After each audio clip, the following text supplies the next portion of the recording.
Okay, I'm gonna set a timer and I better not go over that timer. Actually, I'm setting it for 15 minutes because I talk too much. So, wait. Hey, hi, hello, welcome or welcome back to my channel. My name is Jess. I'm here to talk about books. I don't know why I did that. Anyway, this is some of my favorite books. I was gonna say my Roman Empire books, but like, I do think about them often, but anyway. And then I had a different title and I was like, second books in a series that are, or like series where the second book is the best book, but then I ran into, I didn't have enough of those. And then some of the other books I wanted to include were first books in the series. So anyway, or not a series. Yeah. Anyway, these are some, I have 9 of my favorite sci-fi fantasy books. And I just wanted to share them with you. Just wanted to give them some love. I know I've talked about these books at some point on my channel. But I don't think I've talked about all of these recently, and I feel like I want to bring them back to the forefront of your memory and mine. Because I was just looking at my shelves like, oh, because you know I've made those videos about beautiful gowns, and I was looking because I do have a lot of nice editions of some of these, not all of them. And I was like, oh my God, these are ones that are actually beautiful on the outside and the inside. So without further ado, let's talk about them. They're not in any particular order. I love all of them. They've all gotten a 5-star. So let's start with what's on top. And that is The Fifth Season by N.K. Jemisin, by Nora K. Jemisin. You shouldn't be surprised. I am impatiently waiting for a special edition of this. It is absurd to me how many different book box companies there are and how none of them have a special edition set of the, I forgot what it's called. The Fifth Season? The Broken Earth trilogy. Now, obviously that could have something to do with Orbit. I don't know, maybe N.K. Jemisin doesn't want them done, but there's one very small company out of the UK who has a special edition of just the first book that I paid a pretty penny for, that I'm waiting for. And there was like a sneak preview of the art. Oh, it looks amazing. Anyway, that's not what we're here about, but I'm just saying, if I have to see another fucking Cassandra Clare or a Sarah J Maas special edition, I'm going to scream when this is right here.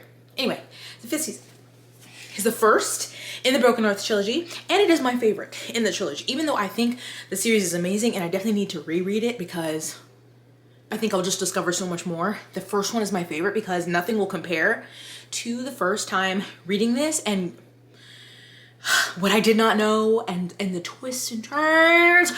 So this is I think this is solidly a sci-fi fantasy, a sci-fantasy, because this is in a world where the climate is a mess.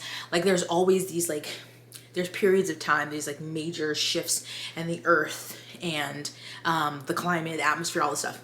Maybe not the atmosphere, but so this is like on the back, you see like this is the way the world ends for the last time. So we have our main character and it starts out the book, she wakes up and she's looking for her missing daughter, and unfortunately her son's been murdered, and her husband's nowhere to be found and neither is daughter. So she's on this journey, but through it we're seeing the world obviously, and like there's like major earthquakes happening and all these different shifts and people are migrating because of these different shifts happening. And like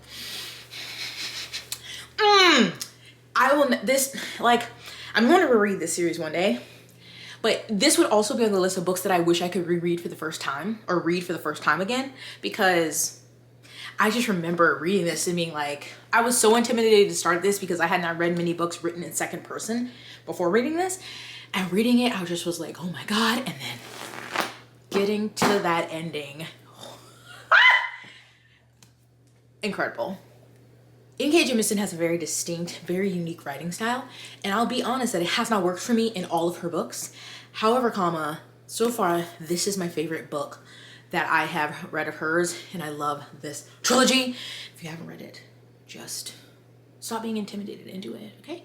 And if you don't like it, don't tell me, because you're incorrect. Thank you! Jade City by Fonda Lee. This is the Illumicrate version. This one says "On My Honor" on the back.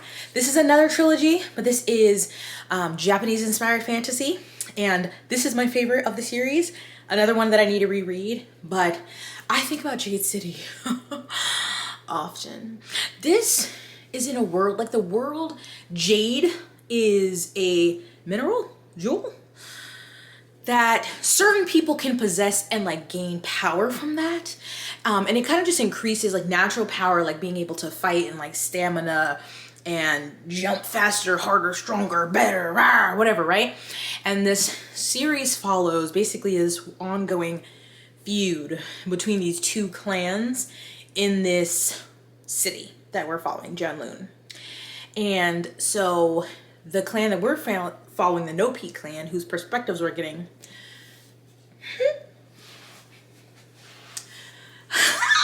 I love them so much.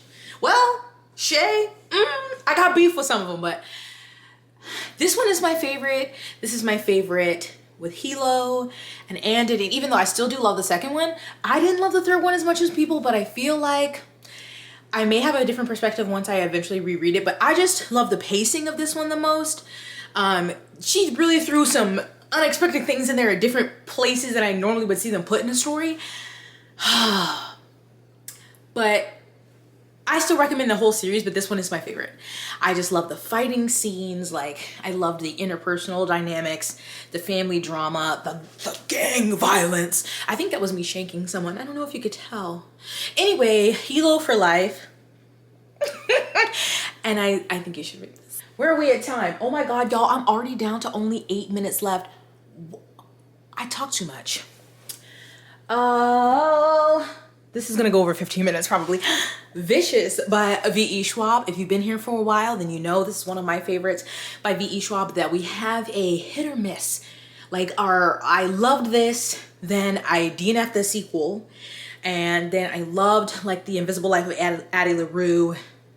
Did not like Darker Shade of Magic. So we have a hit or miss, but this, I think this is the Luma Crate too. I also have the one for Vengeful, Mind Your Business, but I love this design of this one, and I love this so much. I love Victor. Is it like X-Men? But basically we have these two characters. They start out in college and they're trying to basically drive themselves to the brink of death to become an extraordinary, because basically in this world is people who have had like a near-death experience and then they come back to life, but they have like powers, and they're doing that in college. But then we see the divergence of the two. Like, we're seeing Victor later in life and he's getting out of prison, and so then we're figuring out, well, what happened with the friendship between these two and how did he end up in prison and what's going on now. And it excellent story. I love the found family that is in here with Victor, and I can't remember the two other characters' names. Like, he ends up with the little girl and the other guy, but like, this one just sticks in my mind. I have not reread this in a long time and I need to. But yeah, Vengeful didn't work for me. I DNF'd it. I was like, I feel like this works really well as a standalone. You don't need to continue. Like, I finished it thinking that it was, and I was content with that ending. Of course, wanting more because I loved it so much, but yeah. This was hard to choose because I love all of the books in the series, and I really honestly can't tell you which one is my favorite, but I just picked up the middle one. This one is The Kingdom of Copper. Sorry, I left this is my Goldsboro one, so I left the cover on it. But this is by Shannon Chakraborty, or S.A. Chakraborty. This is the David Bond trilogy. First one is The City of Brass, then we have The Kingdom of Copper, and then we have The Empire of Gold, which I am very hard to please when it comes to endings, and I love the ending of that one. And so again, it was very hard for me to pick. And so I picked this one. So it's very interesting because I was very much a hater. I don't know why. And I didn't want to read it. And then the second one was coming out. I was like, fine. So I read the first one. And I was like, wait, I actually love this. And then I read the second one. And I had mixed feelings at first because there's like a time jump. I think it's like 5 years maybe between the end of The City of Brass and then getting to this one. But when I reread it before The Empire of Gold, it made sense. I understood it. I loved this even more the second time because I still enjoyed it, but I felt weird. Time jumps, I feel like, are hard to do well, but my opinion is this was done well because that would have there was a lot that needed to happen. We needed to move the story forward without sacrificing time for it to be, obviously it's fantasy, still be realistic. Like, all of these things just can't happen over the span of a year. So it makes sense why she did the time jump. But I'm just holding this here really in place for this series, but I really do love this one and the evolutions and revelations that we get and how it sets it up. I think this is an excellent middle book. That is not always easy to do, even though I have several middle books left to talk about. an excellent middle book where it picks, like, there's a good transition to the second one from the first one, and it is moving the plot forward, but there's still interesting things happening. We're still learning things, and we're not just setting up for the third book, which I think happens in a lot of second books, but there's so much more we learn about the characters, about the world, motivations, history, what needs to happen for us to get to a conclusion.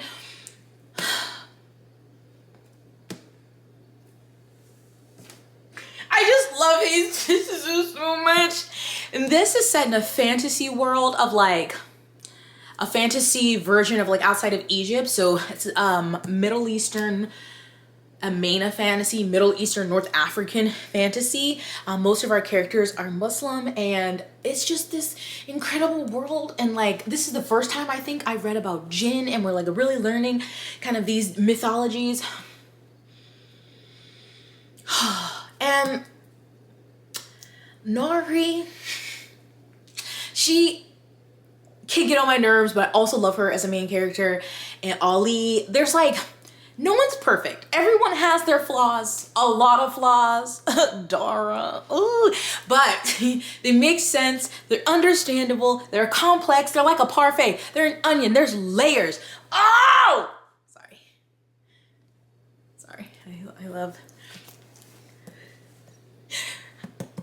I love, okay? Are you surprised? Shut up. I already know some of you. Jessica, you haven't read the second. Shut up. Mind your business. Amari and the Night Brothers by B.B. Elston. This is the UK one. It has, like, silver sprayed edges. I don't know if you can tell. It's very pretty. Very pretty. This is a fantasy story, of course, I wish young Jessica had, but even as an adult, I still love. And I remember I hadn't heard much about this before it came out. And then I read it and was, like, blown away. This is his debut, and it was so good. I thought the pacing was great. The characters, we have Amari, whose brother is missing, and people are kind of like, well, it's been a while, he's probably dead. And she's not giving up, and she finds out that he was hiding some things from her, some magical things. And so it's following her trying to find her brother, but she goes to, it's like a magical summer camp, and that is helping her put pieces together and figure out what happened. I need to reread this, and they just got an announcement for the third one that's coming out in August of this year, I believe. So I am going to plan probably in July. I need to look at what date in August, but in July, like a little read along, so we can read this one again, or your first time, because if you haven't read it, what are you doing? Then read the second one, and then we'll be ready for the third one. But if you have, here's my thing, me and young adult fantasy, not enjoying that so much anymore. And so for me recently, it's been either adult or middle grade fantasy has been hitting, and this is an excellent one if you want a magic story, magic school, like it's a summer program, but still like magic school adjacent story with a great set of characters. You need to read this.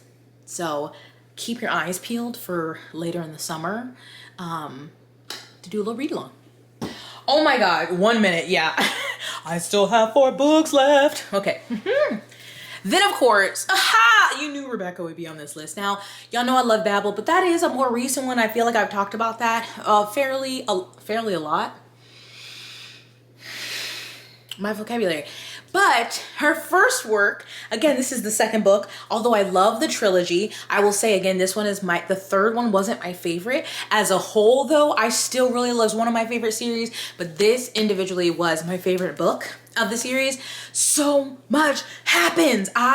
This is a political fantasy, and so a lot of war, and there's a lot of, that's what we're getting in this, lots of battle, lots of things happening in this book. The stress, just the anxiety of what was going on in this book. We start with the Poppy War, which is following Ren, and she is a poor little orphan girl. I can't remember. Was she an orphan? Or like who? I can't remember. Anyway, she was a poor and unfortunate. Anyway, she gets into this military academy that's very hard to get into. So the first one is more magic school because we're seeing her train and learn. And as the war is going on, but then they're called into the war, and then we're really in the depths of that in this one. I should have showed you the whole set together, but I just bought the regular hardcovers.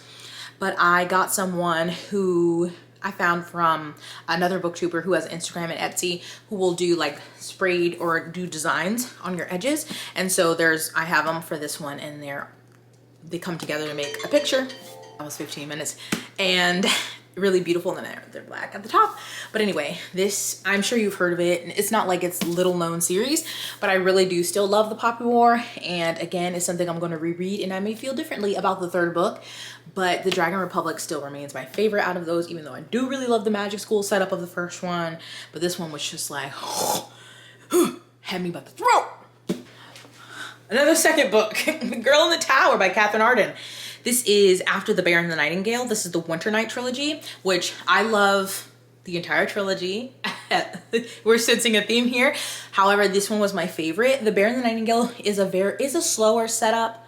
You're learning about the world, which we're set in like a ye old fantasy version of Russia.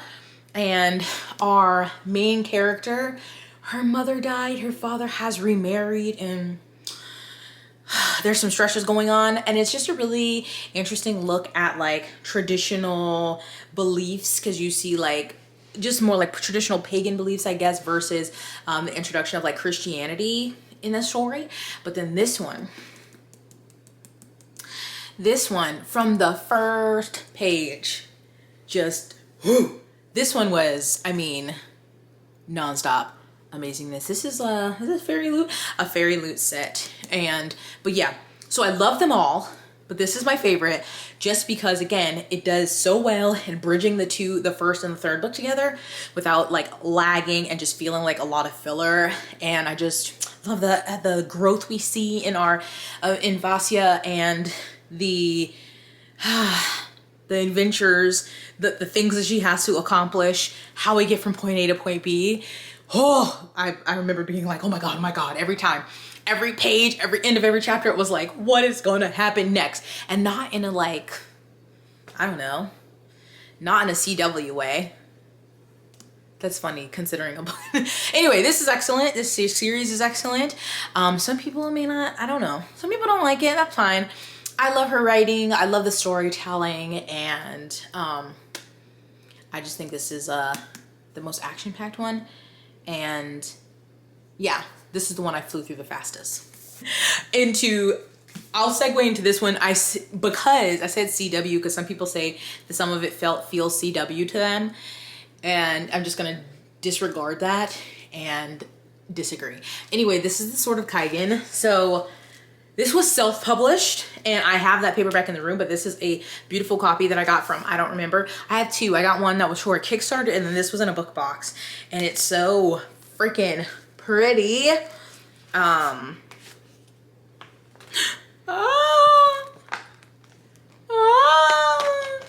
But, oh, excuse me. So again, this was self-published, Asian-inspired fantasy, and we have this story about this mother and son. I gotta hold it together. This mother and son, and she was a badass, and then she got married and she had children, and so now she's in this traditional role, but still hard for her to just like bow down and like listen to her husband and be this like submissive wife. And she's trying to prepare her son, you know, bring him, because he's the older one, for his responsibilities of like what he's going to have to do. And there are like powers in here of like elemental powers, but then something is happening, something is coming to their little slice of their slice of the world where they live, the Sword of Kaigen, or where they live in Kaigen. And just like, it's very interesting because it's also, you think sword, you think fantasy, you think like medieval kind of, but there's like modern technology in here, which was really different. But like the battle scenes are, I could see them so vividly. It was like a movie. The emotional impact this story has had on me, I cannot explain. The boo-hooing I was doing in this story, just the way she develops these characters is incredible. I was attached to them so quickly, and then it kept building, and so that made me more anxious about the story and things were happening because I was worried about them. And just the growth here. And it's a standalone. That's all I got. And lastly, Dang it, I was like, maybe this video will be under 20 minutes. I have, which I don't know if I've talked about this series a lot here on my channel, but Thunderhead, this is it Scythe? Is it the name of this? Yes, Arc of a Scythe series. This is the second book. The first one is Scythe. We have Thunderhead, and then we have The Toll, which this one, I did not love The Toll. I was like, Neil, but anyway, I love Scythe and I love Thunderhead. Again, to me, an excellent bridge between the first and third book. And we get to see, so in this world is like futuristic, utopian world where we don't die anymore. We've solved all these problems. No one dies because like there's technology to extend life. And even if you were like splatted on the ground, they can bring you back, all of that things.